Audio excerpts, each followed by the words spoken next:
Chapter 2. 1. The famous Wendell College bells were in the midst of their morning chimes.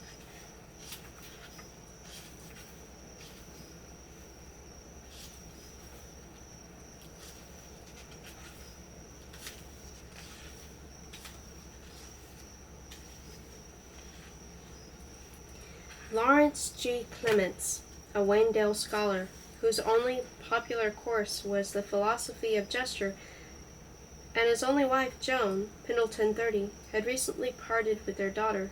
Her father's best student, Isabel, had married in her junior year, a Wendell graduate with an engineering job in a remote western state. The bells were musical in the silvery sun. Framed in the picture window, the little town of Wendell, white paint, black pattern of twigs, was projected, as if by a child in primitive perspective, devoid of aerial depth. Into the slate-gray hills, everything was prettily frosted with rime. The shiny parts of parked cars shone. Miss Dingwall's old Scotch terrier, a cylindrical small boar of sorts, had started upon his rounds up Warren Street and down Spelman Avenue and back again, but no amount of neighborliness, landscaping, and change ringing could soften the season. In a fortnight, after a ruminant pause, the academic year would enter its most winterly phase, the spring term, and the Clementses felt dejected, apprehensive, and lonely in the nice old draughty house that now seems to hang about in them like the flabby skin and flapping clothes of some fool who had gone and lost a third of his weight. Isabel was so young after all, and so vague, and they really knew nothing about her in-laws beyond that wedding selection of marchpane faces and a hired ball, with a vaporous bride so helpless without her glasses. The bells, under the enthusiastic direction of Dr. Robert Trebler, active member of the music department, were still going strong in the angelic sky, and over a frugal breakfast of oranges, lemons, Lawrence, blondish, baldish, unwholesomely fat, was criticizing the head of the French department, one of the people Joan had invited to meet Professor Entwistle of Goldwyn University at their house that evening. "Why on earth," he fumed, "did you have to ask that fellow Blorange, a mummy, a bore, one of the stucco pillars of education?" "I like Blorange," said Joan, stressing her affirmation and affection with nods. "A vulgar old cat," cried Lawrence. "A pathetic old cat," murmured Joan. And it was then that Dr. Trebler stopped and the hallway telephone took over. Technically speaking, the narrator's art of integrating telephone conversations still lags far behind that of rendering dialogues conducted from room to room, or from window to window across some narrow blue alley in an ancient town with water so precious, and the misery of donkeys, and rugs for sale, and minarets, and foreigners, and melons, and the vibrant morning echoes, while Joan, in her brisk, long-limbed way, got to the compelling instrument before it gave up, and said, "Hello," eyebrows up, eyes roaming. A hollow quiet greeted her. All she could hear was the informal sound of a steady breathing. Presently the breather's voice said, with a cozy foreign accent, "1 moment, excuse me." This was quite casual, and he continued to breathe, and perhaps hem and hum, or even sigh a little, to the accompaniment of a crepitation that evoked the trembling over of small pages. "Hello," she repeated. "You are," suggested the voice wearily. "Miss Spire?" "No," said Joan, and hung up. "And besides," she went on, swinging back into the kitchen and addressing her husband, who was sampling the bacon he had prepared for herself, "you cannot deny that Jack Cockerell considers Blorange to be a first-rate administrator. What was that telephone call? Somebody wanting Miss Fewer or Fire? Look here, if you deliberately neglect everything, George," Dr. O.G. Helm, the family doctor. "Joan," said Lawrence, who felt much better after that opalescent rasher. "Joan, my dear, you are aware, aren't you, that you told Margaret Thayer yesterday you wanted a roomer?" "Oh, gosh," said Joan, and obligingly the telephone rang again. "It is evident," said the same voice, comfortably resuming the conversation, "that I employ by mistake the name of the informer. I am connected with Miss Clement?" "Yes, this is Miss Clements," said Joan. Here speaks Professor. There followed a preposterous little explosion. I conduct the classes in Russian. Miss Thayer, who is now working for the library part-time. Yes, Miss Thayer. I know. Well, do you want to see the room? He did. Could he come to inspect it in approximately half an hour? Yes. She would be in. Untenderly, she cradled the receiver. What was it this time? Asked her husband, looking back, pudgy, freckled hand on the banister on his way upstairs to the security of his study. A cracked ping-pong ball. Russian. Professor Pnin! By God! Cried Lawrence. I know him well. He is the brooch. Well, I flatly refuse to have that freak in my house. He trudged up truculently. She called after him. Lore, did you finish writing that article last night? Almost.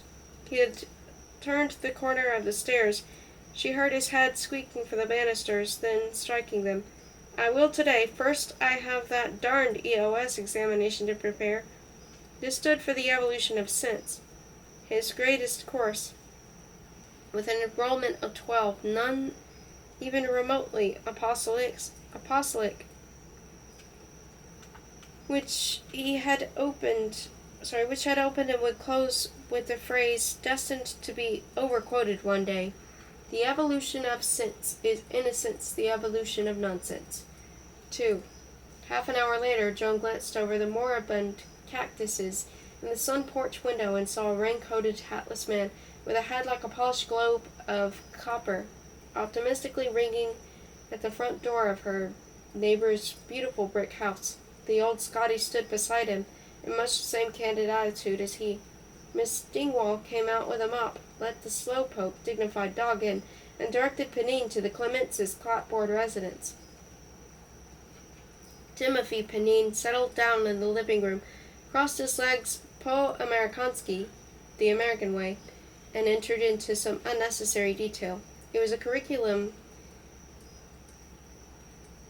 vitae in a nutshell, a coconut shell. Born in St. Petersburg in 1898, both parents died of typhus in 1917, left for Kiev in 1918, was with the White Army 5 months, first as a field telephonist, then at the Military Information Office, escaped from Red-invaded Crimea and Constantinople in 1919, completed university education.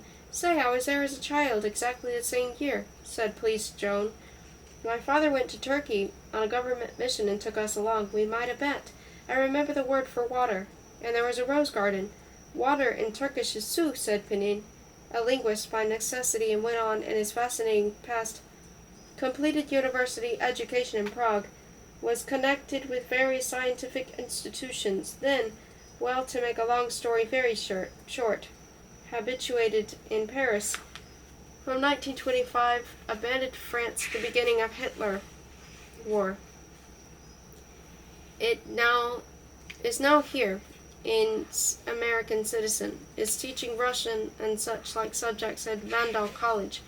From Hagen, head of German department, obtainable all references, or from College Home for single instructors. Hadn't he been comfortable there? Too many people, said Pnin, inquisitive people, whereas special privacy is now to me absolutely necessary. He coughed into his fist with an unexpected cavernous sound which somehow reminded Joan of a professional Don Cossack she had once met, and then took the plunge. I must warn, will have all my teeth pulled out. It is a repulsive operation. Well, come upstairs, said Joan brightly. Pnin peered into Isabel's pink-walled, white-flounced room. It had suddenly begun to snow, and the sky was pure platinum, and the slow scintillant downcome got reflected in the silent looking-glass. Methodically, Pnin inspected Ochre's Girl with a Cat above the bed, and Hunt's The Belated Kid above the bookshelf. Then he had his head at little distance from the window. Is temperature uniform? Joan dashed to the radiator. Piping hot, she reported. I am asking, are there currents of air? Oh yes, you will have plenty of air. And here is the bathroom, small but all yours. No douche? Inquired Pnin, looking up. Maybe it is better so. My friend Professor Chateau or Columbia once broke his leg in 2 places. Now I must think. What price are you prepared to demand? I ask it because I will not give more than $1 per day, not including, of course, nutrition. All right, said Joan with that pleasant, quick laugh of hers.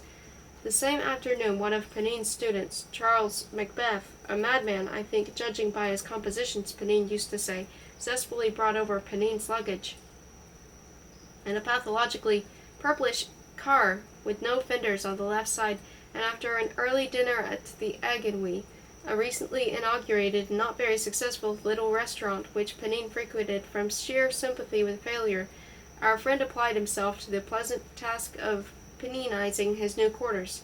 Isabel's adolescence had gone with her, or if not, had been eradicated by her mother, but traces of the girl's childhood somehow had been allowed to remain. And before finding the most advantageous situations for his elaborate sun lamp, huge Russian alphabet typewriter in a broken coffin fixed with Scotch tape, 5 pairs of handsome, curiously small shoes with tin shoe trees rooted in them, a coffee grinding and boiling contraption which was not quite as good as the one that had been exploded last year, a couple of alarm clocks running the same race every night, and 74 library books, mainly old Russian periodicals, solidly bound by W.C.L. Pnin delicately exiled to a chair on the landing half a dozen forlorn volumes such as Birds at Home, Happy Days in Holland, and My First Dictionary, with more than 600 illustrations depicting zoos, the human body, farms, fires, all scientifically chosen, and also a lone wooden bead with a hole through the center. Joan, who used the word pathetic perhaps a little too often, declared she would ask that pathetic savant for a drink with their guests, to which her husband replied he was also a pathetic savant and would go to a movie if she carried out her threat. However, when Joan went up to Pnin with her offer, he declined the invitation, saying rather simply he had resolved not to use alcohol anymore.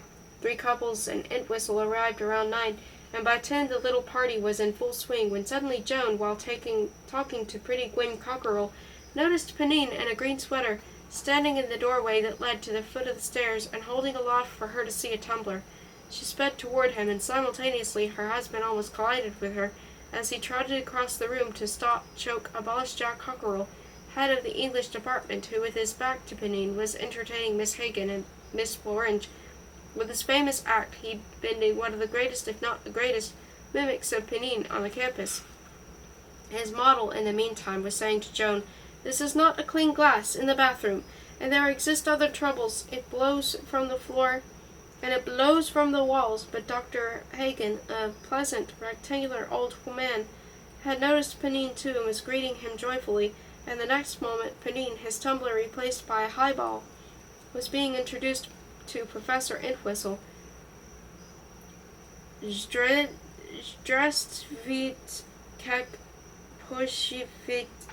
Хорошо, спасибо. Entwistle rattled off an excellent imitation of Russian speech, and indeed he rather resembled a genial czarist, colonel, and a mufti.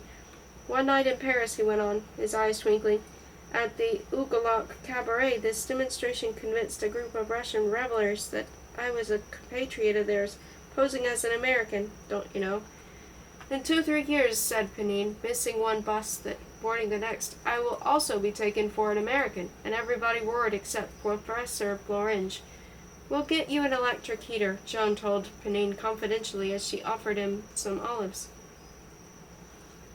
"What make heater?" asked Pnin suspiciously. "That remains to be seen. Any other complaints?" "Yes, sonic disturbance," said Pnin. "I hear every sound from downstairs, but now it is not the place to discuss it, I think." 3. The guests started to leave. Pnin trudged upstairs, a clean glass in his hand. Entwistle and his host were the last to come out on the porch. Wet snow drifted in the black night. "It's such a pity," said Professor Entwistle, "that we cannot tempt you to come to Goldwyn for good. We have Schwartz and old Crates, who are among your greatest admirers. We have a real lake. We have everything. We even have a Professor Pnin on our staff." I know," said Clements, "but these offers I keep getting are coming too late. I plan to retire soon, and till then I prefer to remain in the musty but familiar hole. How did you like," he lowered his voice, "Monsieur Florange?" "Oh, he struck me as a capital fellow. In some ways, however, I must say he reminded me of that probably legendary figure, the chairman of French, who thought Schotterbrand was a famous chef." "Careful," said Clements. "The story first told about Florange, and is true." 4. Next morning, heroic Pnin marched to town, walking a cane in European manner, up, down, and letting his gaze dwell upon various objects in a philosophical effort to imagine what it would be to see them again after the ordeal, and then recalled what it had been to perceive them through the prism of its expectation. 2 hours later, he was trudging back, leaning on his cane and not looking at anything. A warm flow of pain was gradually replacing the ice and wood of the anesthetic, and his thawing, still half-dead, abominably martyred mouth. After that, during a few days, he was in mourning for an intimate part of himself. It surprised him to realize how fond he had been of his teeth. His tongue, a fat, sleek seal, used to flop inside so happily among the familiar rocks, checking the contours of a battered but still secure kingdom, plunging from cave to cove, climbing this jack, nuzzling that notch, finding a shred of sweet seaweed in that same old cleft, but now not a landmark remained, and all there existed was a great dark wound, a terra incognita of gums which dread and disgust forbade one to investigate. And when the plates were thrust in, it was like a poor fossil skull being fitted with the gleaming jaws of a perfect stranger. There were, as per plan, no lectures, nor did he attend the examinations given for him by Miller. 10 days passed, and suddenly he began to enjoy the new gadget. It was a revelation. It was a sunrise. It was a firm mouthful of efficient, alabastrine, humane America. At night he kept his treasure in a special glass of special fluid, where it smiled to itself, pink and pearly, as perfect as some lovely representative of deep-sea flora. The great work on Old Russia, a wonderful dream mixture of folklore, poetry, social history, and petite histoire, which for the last 10 years or so he had been fondly planning, now seemed accessible at last, with headaches gone, and this new amphitheater of translucent plastics, implying, as it were, a stage and a performance. When the spring term began, his class could not help noticing the sea change, as he sat coquettishly tapping with the rubber end of a pencil upon those too even, and scissors and canines, while some student translated some sentence in old ruddy Professor Oliver Brandstreet Munn's elementary Russian, actually written from beginning to end by 2 frail drudges, John and Olga Krotky, both dead today, such as, "The boy is playing with his nurse and his uncle," and one evening he waylaid Lawrence Clements, who was in the act of scuttling up to his study, and with incoherent exclamations of triumph started to demonstrate the beauty of the thing, the ease with which it could be taken out and put in again, and urged surprised but not unfriendly Lawrence to have all his teeth out first thing tomorrow. "You will be a reformed man like I," cried Pnin. It should be said for both Lawrence and Joan that rather soon they began to appreciate Pnin at his unique Pninian worth, and this despite the fact that he was more of a poltergeist than a lodger. He did something fatal to his new heater, and gloomily said, never mind, it would soon be springing now. He had an irritating way of standing on the landing, and assiduously brushing his clothes there, the brush clinking against the buttons for at least 5 minutes every blessed morning. He had a passionate intrigue with Joan's washing machine. Although forbidden to come near it, he would be caught trespassing again and again. Casting aside all decorum and caution, he would feed it anything that happened to be at hand, his handkerchief, kitchen towels, a heap of shorts and shirts smuggled down from his room, just for the joy of watching through that porthole what looked like an endless tumble of dolphins from the Staggers. One Sunday, after checking the Solitude, he could not resist, and out of sheer scientific curiosity, giving the mighty machine a pair of rubber-soled canvas shoes stained with clay and chlorophyll to play with, the shoes tramped away with a dreadful arrhythmic sound like an army going over a bridge, and came back without their soles, and Joan appeared from her little sitting-room behind the pantry and said in sadness, "Again, Timothy?" But she forgave him and liked to sit with him at the kitchen table, both cracking nuts or drinking tea. Desdemona, the old charwoman who came on Fridays, and with whom at one time God had gossiped daily, "Desdemona, the Lord would say to me, that man George is no good," happened to glimpse Pnin basking in the unearthly lilac light of his sun lamp, wearing nothing but short, stark glasses and a dazzling Greek Catholic cross on his broad chest, and insisted thereafter that he was a saint. Lawrence, on getting up to his study one day, a secret and sacred lair cunningly carved out of the attic, was incensed to find the mellow lights on the fat-napped Pnin braced on his thin legs, serenely bowstring in the corner. "Excuse me, I am only grazing," at the gentle intruder, whose English was growing richer at surprising pace, remarked, glancing over the higher of his two shoulders.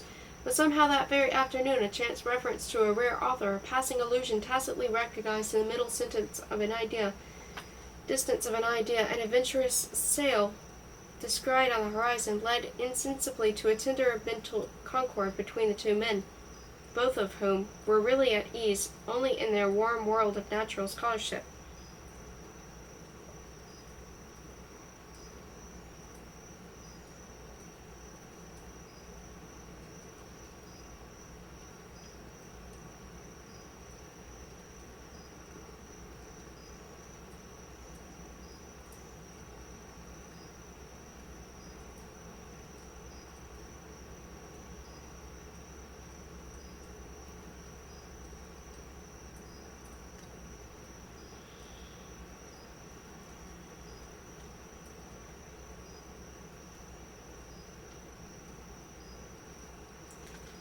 There are human solids and there are human surds, and Clemens and Pnin belonged to the latter variety.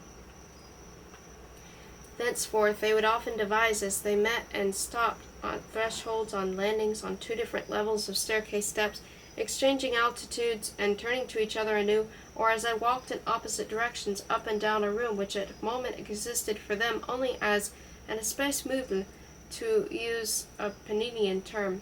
It soon transpired that Timothy was a veritable encyclopedia of Russian shrugs and shakes, had tabulated them, and could add something to Lawrence's files on the philosophical interpretations of pictorial and non-pictorial national and environmental gestures. It was very pleasant to see the two men discuss a legend or a religion, Timothy blossoming out in amphoric motion, Lawrence chopping away with one hand. Lawrence even made a film of what Timothy considered to be the essentials of Russian carpalistics, with Pnin in a polo shirt, a jocund smile on his lips, demonstrating the movements underlying such Russian verbs used in reference to hands as meh, madnut, visplisnut, rezvesti, the one hand downward loose shake of weary relinquishment, the two-hand dramatic splash of amazed distress, the disjunctive motion, hands traveling apart to signify helpless passivity. And in conclusion, very slowly, Pnin showed how, in the international shaking of the finger gesture, a half-turn as delicate as the switch of the wrist in fencing metamorphosed the Russian solemn symbol of pointing up. "The judge in heaven sees you," into a German air. "Picture the stick, something is coming to you." However, added objective Pnin, Russian metaphysical police can break physical bones also very well. With apologies for his negligent toilet, Pnin showed the film to a group of students, and Betty Bliss, a graduate working in comparative literature where Pnin was assisting Dr. Hagen, announced that Timothy Pavlovich looked exactly like Buddha in an oriented moving picture she had seen in the Asiatic department. This Betty Bliss, a plump maternal girl of some 29 summers, was a soft thorn in Pnin's aging flesh. 10 years before she had had a handsome heel for a lover, who had jilted her for a little tramp, and later she had had a dragging, hopelessly complicated, Chekhovian, rather Dostoevskian affair with a cripple who is now married to his nurse, a cheap cutie. Poor Pnin hesitated. In principle, marriage was not excluded. In his new gentle glory, he went so far one seminar session after the rest had gone as to hold her hand on his palm and pat it while they were sitting together and discussing Turgenev's poem in prose. How fair, how fresh were the roses! She would hardly finish reading, her bosom bursting with sighs, the held hand a quiver. "Turgenev," said Pnin, putting the hand back on the table, "was made by the ugly but adored by him. Singer Pauline Verdot to play the idiot in charades and tableaux vivants.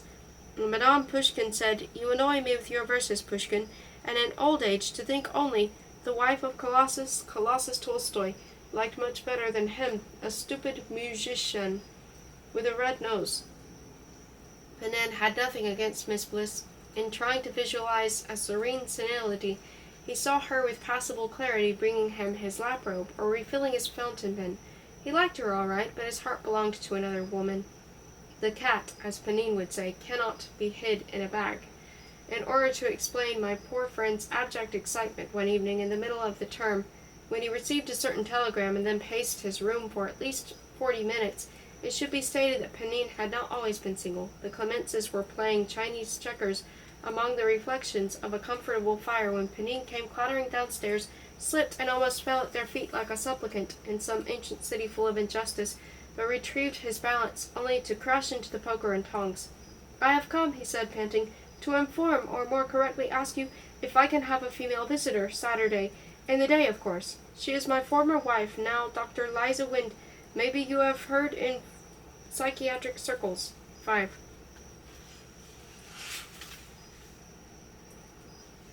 There are some beloved women whose eyes, by a chance blend of brilliancy and shape, affect us not directly, not at the moment of shy perception, but in a delayed and cumulative burst of light when the heartless person is absent, and the magic agony abides, and its lenses and lamps are installed in the dark. Whatever lies Liza Pnin, now Wind, had, they seemed to reveal their essence, their precious stone water, only when you evoked them in thought. And then a blank, blind, almost aquamarine blaze shivered and stared as if a spatter of sun and sea had got between your own eyelids. Actually, her eyes were of a light transparent blue, with contrasting black lashes and bright pink cantha, and slightly stretched up templeward, where a set of feline little lines fanned out from each. She had a sweep of dark brown hair above a lustrous forehead, and a snow and rose complexion, and she used a very light red lipsticks. Save for a certain thickness of ankle and wrist, there was hardly a flaw to her full-blown, animated, elemental, but not particularly well-groomed beauty. Pnin, then a rising scholar, and she, a more limpid mermaid than now, but practically the same person, had met around 1925 in Paris. He wore a sparse auburn beard. Today only white bristles could sprout if he did not shave. Poor Pnin, poor albino porcupine. And this divided monastic growth, topped by a fat glossy nose and innocent eyes, nicely epitomized the physique of old-fashioned intellectual Russia. A small job at the Yasakov Institute, the Rue Vertvert, combined with another of Saul Bagrov's Russian bookshop, Rue Gresset, supplied him with a livelihood. Liza Bogolpov, a medical student just turned 20, and perfectly charming in her black silk jumper and tailor-made skirt, was already working at the Moudon Sanatorium, directed by that remarkable and formidable old lady, Dr. Rosetta Stone, one of the most destructive psychiatrists of the day, and moreover, Liza wrote verse, mainly in halting Anapest. Indeed, Pnin saw her for the first time at one of those literary soirees where young émigré poets who had left Russia in their pale, unpampered pubescence chanted nostalgic elegies dedicated to a country that could be little more to them than a sad stylized toy, a bauble found in an attic, a crystal globe in which you shake to make soft, luminous snowstorm inside over-minuscule fir tree and a log cabin of papier-mâché.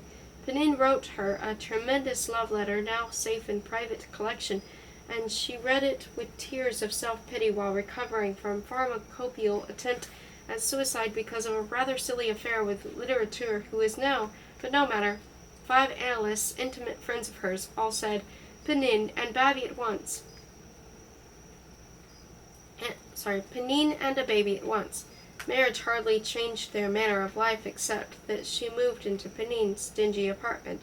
He went on with his Slavic studies, she with her psychodramatics and her lyrical positing, laying all over the place like an Easter rabbit, and in those green and mauve poems about the child she wanted to bear and the lover she wanted to have, and St. Petersburg, courtesy Anna Akhmatov. Every intonation, every image, every simile had been used before by other rhyming rabbits. One of her admirers, a banker and straightforward patron of the arts, selected among the Parisian Russians an influential literary critic, Georgik Uranovsky, and for a champagne dinner at Ugolok had the old boy devote his next feuilleton to one of the Russian-language newspapers, to an appreciation of Liza's muse, on whose chestnut curls Georgik calmly placed Anna Akhmatov's coronet, whereupon Liza burst into happy tears, for all the world like little Miss Michigan, or Oregon Rose Queen. Pnin, who was not in the know, carried about a folded clipping of that shameless rave in his honest pocketbook, naively reading out passages to this or that amused friend, until it got quite frayed and smudgy. Nor was he in the know concerning graver matters, and in fact was actually pasting the remnants of a review in an album, when on a December day in 1938 Liza telephoned from Meudon saying that she was going to be in Montpellier with the men who understood her organic ego and Dr. Eric Wind, and would never see Timothy again. An unknown French woman with red hair called for Liza's things and said, "Well, you cellar rat, there is no more any poor lass to tupper de sous." A month or two later there dribbled in from Dr. Wind a German letter of sympathy and apology, assuring Lieber Herr Pnin that he, Dr. Wind, was eager to marry the woman who has come out of your life into mine. Pnin, of course, would have given her a divorce as readily as he would his life, with the wet stems cut and a bit of fern, and all of it wrapped up as crisply as the earth-smelling florists when the rain makes gray and green mirrors of Easter Day. But it transpired that in South America Dr. Wind had a wife with his tortuous mind, and a phony passport, who did not wish to be bothered until certain plans of her own took shape. Meanwhile, the New World had started to beckon Pnin too. From New York, a great friend of his, Professor Constantin Chateau, offered him every assistance for a migratory voyage. Pnin informed Dr. Wind of his plans, and sent Liza the last issue of an émigré magazine, where she was mentioned on page 202.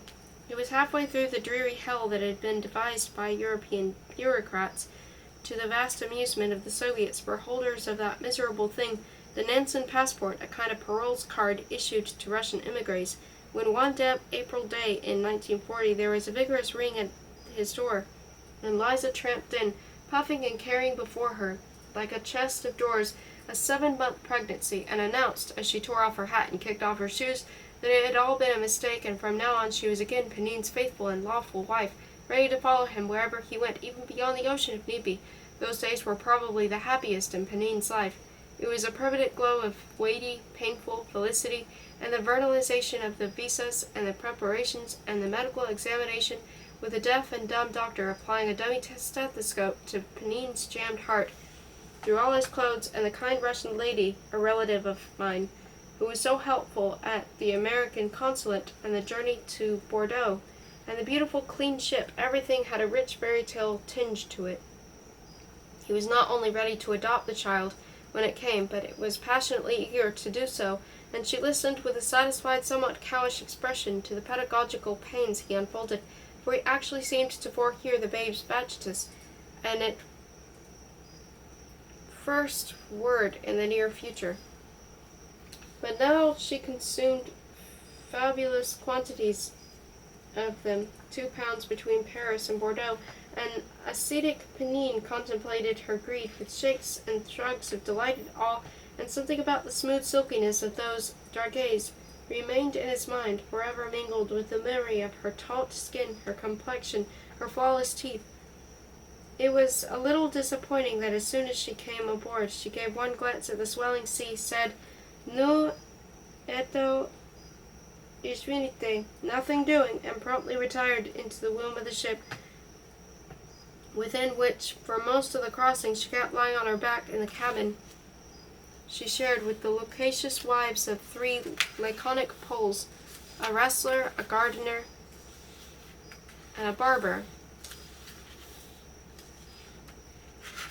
whom Pnin got as cabin mates.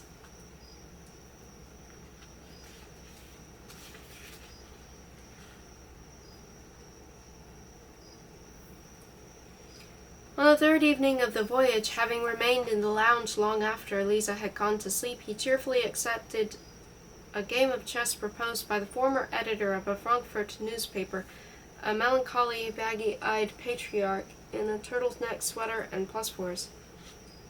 Neither was a good player. Both were additional to spectacular, but quite unsound sacrifices of pieces.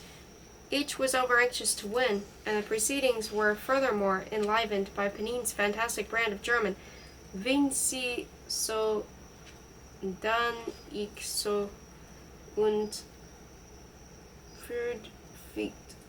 Presently another passenger came up and said, Entschuldigen Sie. Could he watch their game, and sat down beside them. He had reddish hair cropped close and a long, pale eyelashes resembling fish moths, and he wore a shabby double-breasted coat, and soon he was clucking under his breath and shaking his head every time the patriarch, after much dignified meditation, lurched forward to make a wild move.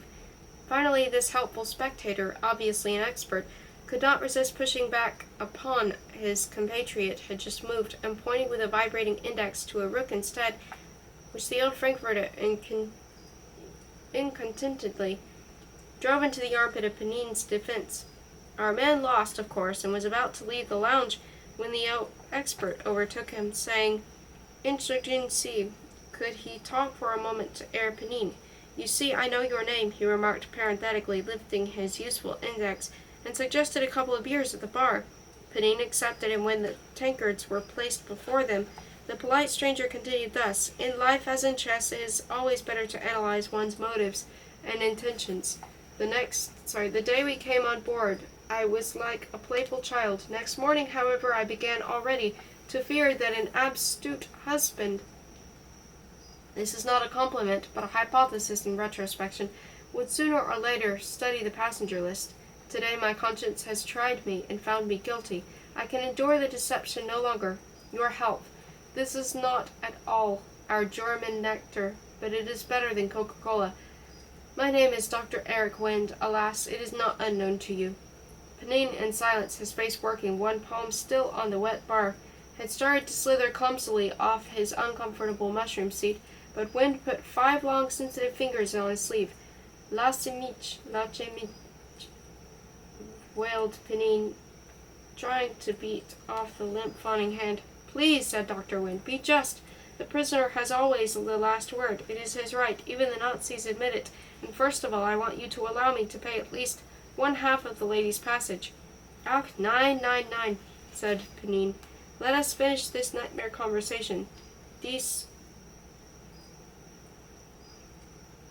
Koschmarisch Spruch, as you like, said Dr. Wind, and proceeded to impress upon Pnin the following points, that it had all been Lisa's idea, simplifying matters, you know, for the sake of our child. The hour sounded tripersonal, that Liza should be treated as a very sick woman, pregnancy being really the sublimation of a death wish, that he, Dr. Wind, would marry her in America, where I am also going, Dr. Wind added for clarity, that he, Dr. Wind, should at least be permitted to pay for the beer.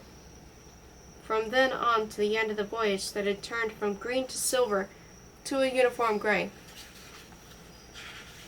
Pnin busied himself overtly with his English language manuals, and although immutably meek with Liza, tried to see her as little as he could without awakening her suspicions.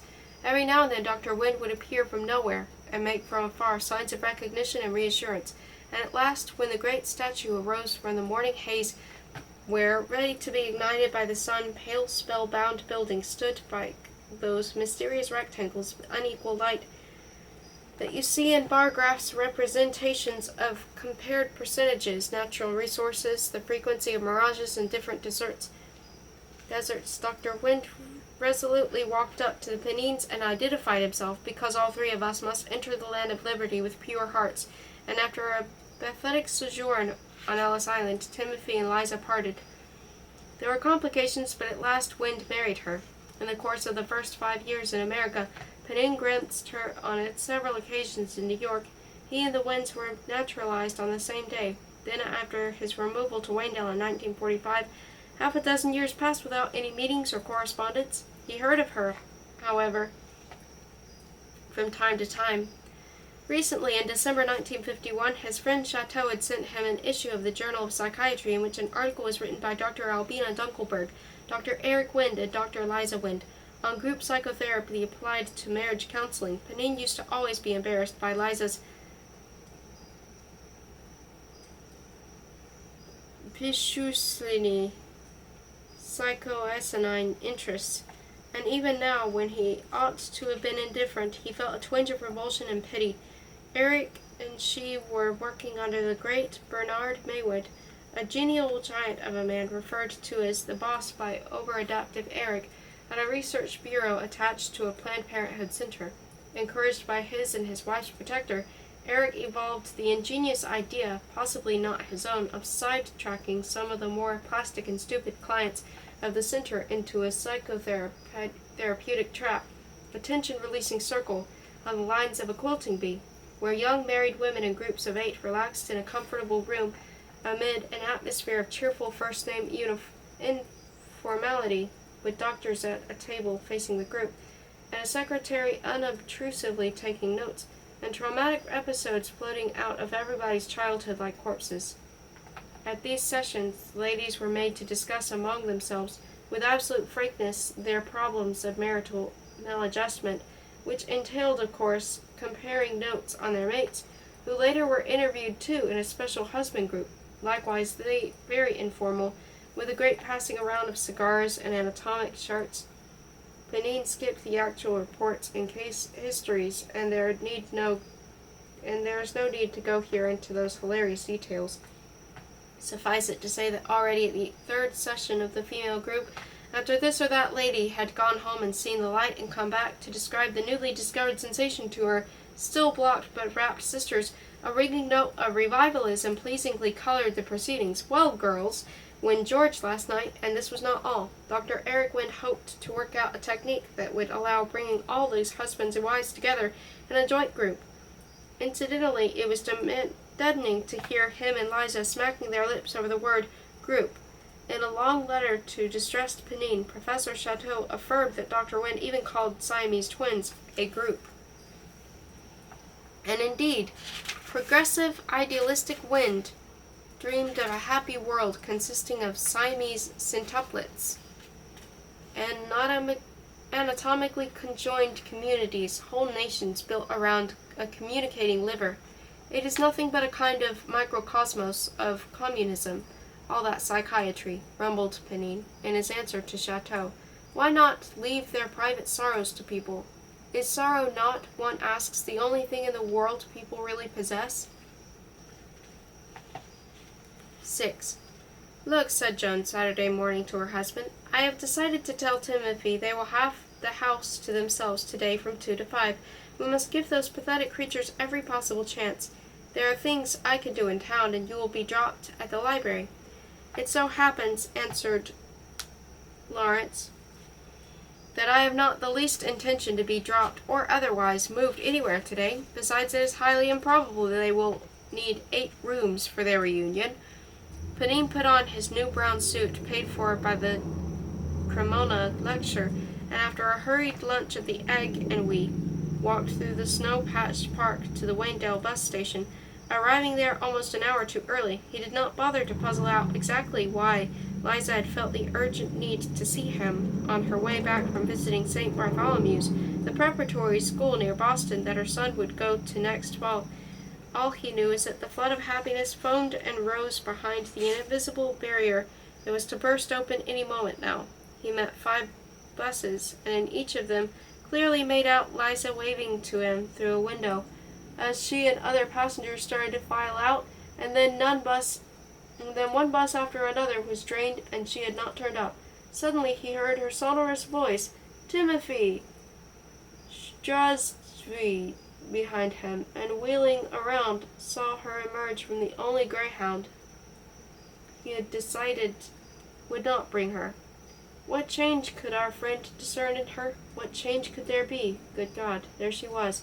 She always felt hot and buoyant, no matter the cold, and now her sealskin coat was wide open on her frilled blouse as she hugged Pnin's head, and he felt the grapefruit fragrance of her neck, and kept muttering, Nu, vot erhorschno, nu vot, mere verbal heart props.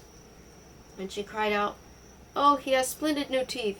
He helped her into a taxi. Her bright, diaphanous scarf caught on something, and Pnin slipped on the pavement, and the taximan said, "Easy," and took her bag from him. And everything had happened before in this exact sequence.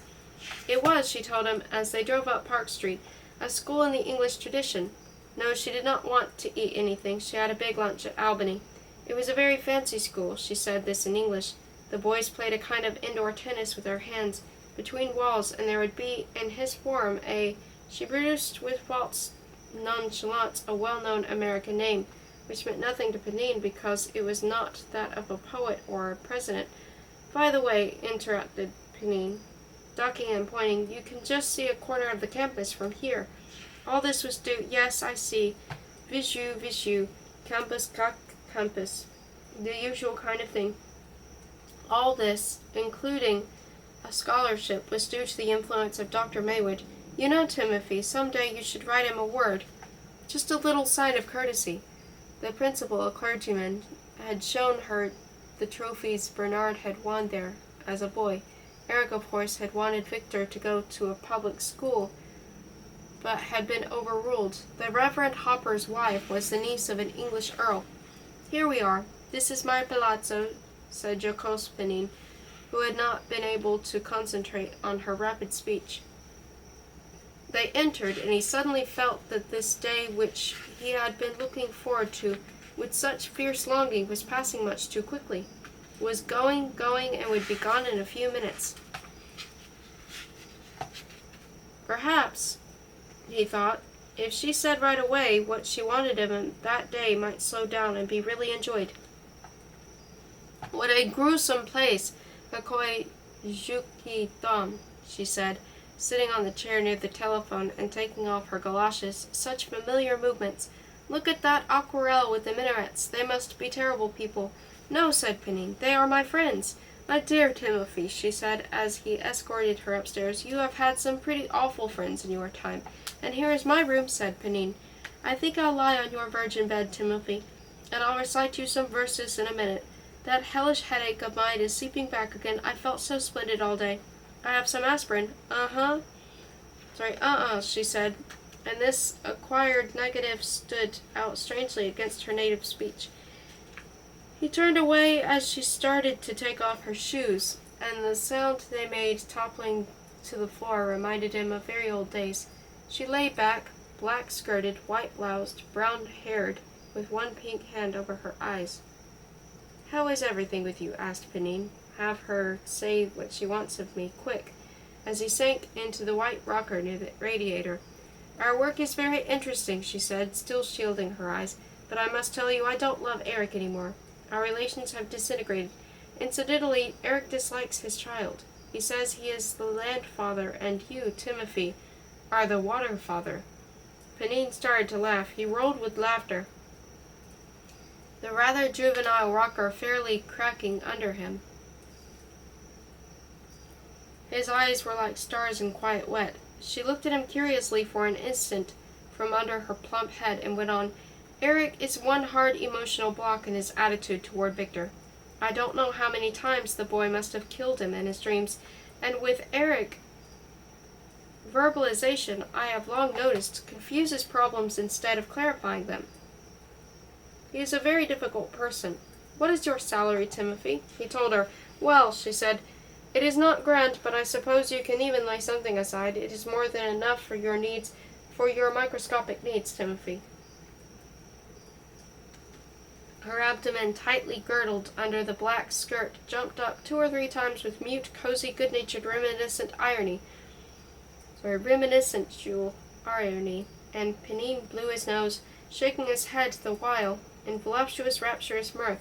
"Listen to my latest poem," she said, her hands now along her sides as she lay perfectly straight on her back, and she sang out rhythmically in long-drawn, deep-voiced tones, "Yanadela Tiamino plate I monashinki yaskone ish sorvoi kasti raspatie nad hodonoi postel yumoi no ogni nevevila orgi Rozhigit moyo zabityo. I szepci ja imię Georgi. Zoloto imię twoje. I have put on dark dress, and am more modest than a man, more modest than a nun. An ivory crucifix is over my cold bed. But the lights of fabulous orgies burn through my oblivion, and I whisper the name George, your golden name. He is a very interesting man, she went on without any interval. Practically English. In fact, he flew a bomber in the war and now is with a firm of brokers who have no sympathy with him and do not understand him. He comes from an ancient family. His father was a dreamer, had a floating casino, you know, all that, but was ruined by some Jewish gangsters in Florida and voluntarily went to prison for another man. It is a family of heroes. She paused. The silence in the little room was punctuated rather than broken by the throbbing and tinkling in those whitewashed organ pipes. I made Eric a complete report, Liza continued with a sigh, and now he keeps assuring me he can cure me if I cooperate. Unfortunately, I am also cooperating with George. She pronounced George as in Russian, both G's hard, both E's longish. Well, c'est la vie, as Eric so originally says. How can you sleep with that string of cobweb hanging from the ceiling? She looked at her wristwatch. Goodness, I must catch the bus at 4:30. You must call a taxi in a minute. I have something to say to you of the utmost importance. Here it was coming at last, so late. She wanted Timothy to lay aside every month a little money for the boy, because she could not ask Bernard Maywood now, and she might die, and Eric did not care what happened, and somebody ought to send the lad a small sum now and then, and if come from his mother, pocket money, you know, he would be among rich boys. She would write Timothy giving him an address and some more details. Yes, she never doubted that Timothy was a darling. No kakoi je tu dushka. And now, where was the bathroom? And would he please telephone for the taxi? Incidentally, she said, as he was helping her into her coat and as usual searching with a frown for the fugitive armhole, while she pawed and groped, you know, Timothy, this brown suit of yours is a mistake. A gentleman does not wear brown. He saw her off and walked back to the park, to hold her, to keep her just as she was, with her cruelty, with her vulgarity, with her blinding blue eyes, with her miserable poetry, with her fat feet, with her impure, dry-sorted, infantile soul. All of a sudden he thought, if people are reunited in heaven, I don't believe it, but suppose, then how shall I stop them from creeping upon me, over me, that shriveled, helpless, lame thing, her soul? But this is the earth, and I am curiously enough alive, and there is something in me and in life. He seemed to be quite unexpectedly, for human despair seldom leads to great truths, on the verge of simple solution of the universe, but was interrupted by an urgent request. A squirrel under a tree had seen Pnin on the path. In one sinuous tendril-like movement, the intelligent animal climbed up to the brim on a drinking fountain, and as Pnin approached, thrust its oval face toward him with a rather coarse, spluttering sound. Its cheeks puffed out. Pnin understood, and after some fumbling, he found what had to be pressed for the necessary results. Eyeing him with contempt, the thirsty rodent forthwith began to sample a stocky, sparkling pillar of water, and went on drinking for a considerable time. She has fever, perhaps, thought Pnin, weeping quietly and freely, and all the time politely pressing the contraption down while trying not to meet the unpleasant eye fixed upon him. Its thirst quenched, the squirrel departed without the least sign of gratitude. The water-father continued upon his way, came to the end of the path, then turned into a side street, where there was a small bar of log cabin design, with garnet glass in its casement windows. 7. When Joan, with a bag full of provisions, 2 magazines, and 3 parcels, came home at 5:15, she found in the porch mailbox a special delivery airmail letter from her daughter. More than 3 weeks had elapsed since Isabel had briefly written her parents to say that after a honeymoon in Arizona, she had safely reached her husband's hometown. Juggling with her packages, Joan tore the envelope open. It was an ecstatically happy letter, and she gulped it down, everything swimming in a little radiance of her relief. On the outside of the front door she felt, then saw with brief surprise Pnin's keys, like a bit of its fondest viscera, dangling with their leathern case from the lock. She used them to open the door, and as soon as she had entered she heard, coming from the pantry, a loud and anachronistic knocking, cupboards being opened and shut one after the other. She put her bag and parcels down on the sideboard in the kitchen and asked in the direction of the pantry, "What are you looking for, Timothy?" He came out of there, darkly flushed, wild-eyed, and she was shocked to see that his face was a mess of unwiped tears.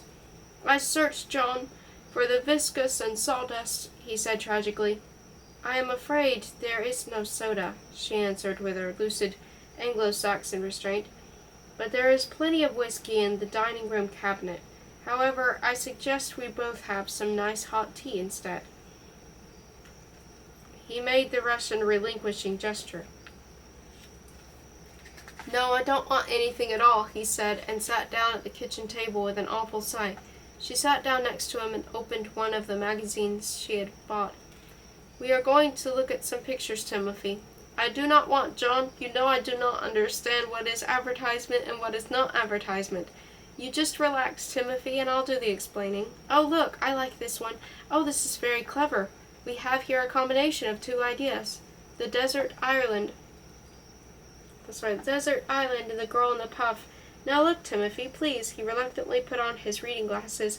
"This is a desert island with a lone palm, and this is a bit of broken raft, and this is a shipwrecked mariner, and this is the ship's cat he saved, and this here on that rock." "Impossible," said Pnin. "So small island, moreover with palm, cannot exist in such big sea." "Well, it exists here." "Impossible isolation," said Pnin. "Yes, but really you are not playing fair, Timothy. You know perfectly well you agree with Lore that the world of the mind is based on a compromise with logic." "I have reservations," said Pnin. "First of all, logic herself—" "All right, I am afraid we are wandering away from our little joke. Now, you look at the picture. So this is the mariner, and this is the cat, and this is a rather wistful mermaid hanging around, and now look at the puffs right above the sailor and the cat." "Atomic bomb explosion," said Pnin sadly. "No, not at all. It is something much funnier. You see, these round puffs are supposed to be the projections of their thoughts, and now at last we are going to have the amusing part. The sailor imagines the mermaid as having a pair of legs, and the cat imagines her as all fish." "Lermontov," said Pnin, lifting two fingers, "has expressed everything about mermaids in only two poems. I cannot understand American humor even when I am happy, and I must say—" He removed his glasses with trembling hands, elbowed the magazine aside, and resting his head on his arm, broke into muffled sobs. She heard the front door open and close, and a moment later Lawrence peeped into the kitchen with facetious furtiveness. Joan's right hand waved him away. Her left directed him to the rainbow-rimmed envelope on top of the parcels. The private smile she flashed was a summary of Isabel's letter. He grabbed it, and no more, and just tiptoed again. Pnin's unnecessarily robust shoulders continued to shake. She closed the magazine and for a minute studied its cover. Toy bright school tots, Isabel and the Hagen child, shade tree still off duty, a white spire, the Waindell bells. "Doesn't she want to come back?" asked Joan softly. Pnin, his hat on his arm, started to beat the table with his loosely clenched fist. "I have nothing," wailed Pnin between loud, damp sniffs. "I have nothing left. Nothing, nothing."